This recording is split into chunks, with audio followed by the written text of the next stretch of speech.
Guys, നമുക്കൊരു കിളിമീൻ റെഡിയാക്കാവേ. അതിനുവേണ്ടി ഞാനൊരു ഉരുളി വെച്ചിരിക്കുന്നു. ഉരുളി, അതിനുള്ള സാധനങ്ങൾ: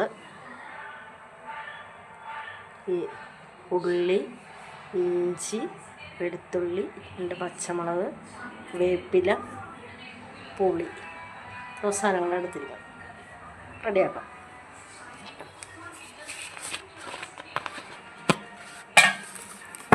അത് തന്നെ കുറച്ച് എണ്ണ ഒഴിക്കും.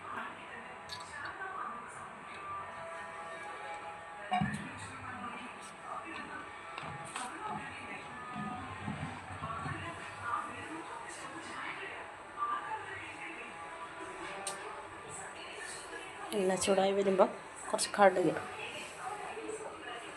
ഞാൻ കടുകൊക്കെ ഇടും കേട്ടോ മീൻ കറിക്ക്.